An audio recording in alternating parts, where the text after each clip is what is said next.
Halo Shalom anak-anak, apa kabarmu hari ini? Ibu Samsinar berharap kalian semua berada di dalam keadaan yang baik dan diberkati oleh Tuhan. Amin.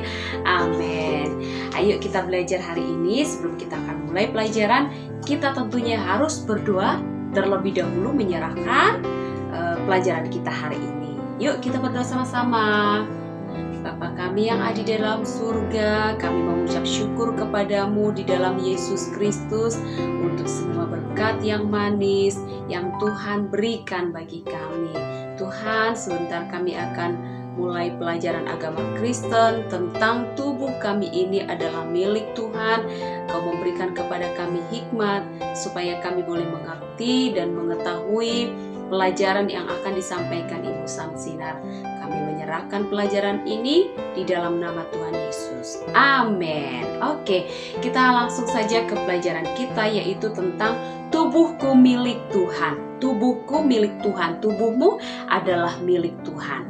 Nah, pelajaran ini bertujuan anak-anak supaya dapat memahami bahwa Allah punya tujuan.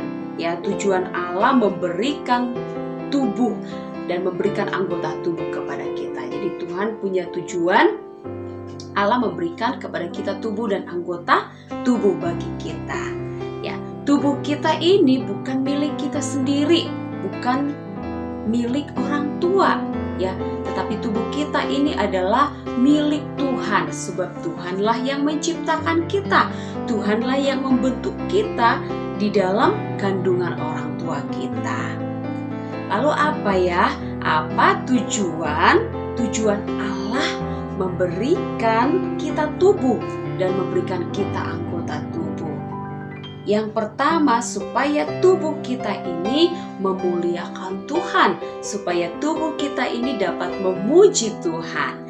Di dalam kitab Keluaran pasal yang ke-15 ayat yang ke-20 sampai ayat yang ke-21, di sana firman Allah menyampaikan ketika bangsa Israel keluar dari tanah Mesir, tanah perbudakan, ya, mereka dikejar oleh tentara Firaun. Dan mereka bingung bagaimana cara menyelamatkan diri dari kejaran tentara Firaun. Sementara di depan mereka ada laut Teberau. Lalu Musa, pemimpin bangsa Israel pada waktu itu, melihat ada masalah yang begitu besar, yaitu bangsa Israel yang dipimpinnya dikejar oleh tentara-tentara Firaun. Sementara di depan mereka ada lautan yang luas yang terbentang, yaitu laut Teberau yang menghalangi jalan mereka. Lalu Musa, dia berdoa sungguh-sungguh kepada Allah, dan puji Tuhan, Tuhan Allah mendengar dan mengabulkan doa Musa. Apa yang harus dilakukan oleh Musa supaya mereka selamat? Allah menyuruh Musa untuk mengulurkan tongkatnya ke laut Teberau itu, dan seketika itu pun laut Teberau terbelah dua, sehingga bangsa Israel bisa menyeberangi lautan yang luas itu dengan hanya berjalan kaki, karena Allah sudah membuat jalan bagi bangsa Israel. Lalu ketika mereka sampai di seberang laut Teberau, ya, Miriam yang adalah saudara perempuan dari Musa memimpin bangsa Israel untuk apa ya? Untuk memuji-muji Tuhan, untuk menari-nari kepada Tuhan. Mengapa mereka menari-nari kepada Tuhan? Mengapa mereka menari-nari kepada Tuhan? Karena apa? Mereka bersuka cita, mereka bersyukur kepada Tuhan karena Tuhan sudah menolong mereka. Miriam memuji-muji Tuhan dengan bernyanyi dengan mulutnya. Miriam dan orang-orang Israel, ya, bersama-sama menari-nari bagi Tuhan. Menari-nari dengan apa? Dengan tangan mereka, dengan anggota tubuh mereka. Mereka bersuka cita, mereka bersyukur karena apa? Pertolongan Tuhan bagi mereka. Nah, anak-anak, apakah kamu pernah merasa takut? Mungkin pernah ya.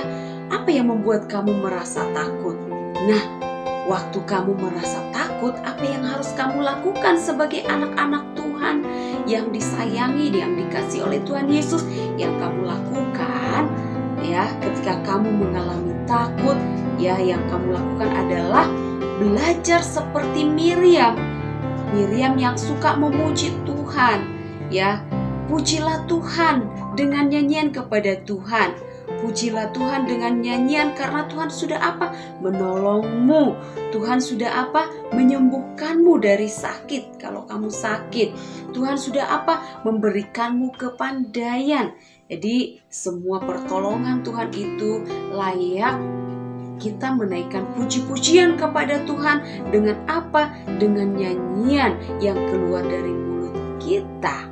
Nah, itulah artinya bahwa tubuh kita ini untuk memuji Tuhan, untuk memuliakan Tuhan. Jadi Tuhan memberikan kita tubuh dan anggota tubuh supaya tubuh kita memuliakan Tuhan dengan puji-pujian kepada Tuhan. Berdoa memuji Tuhan dan membesarkan nama Tuhan adalah cara menyatakan bahwa tubuh kita adalah milik Tuhan. Tubuh kita gunakan untuk memuji dan memuliakan Tuhan. Dalam keadaan apa? Dalam keadaan suka ataupun duka.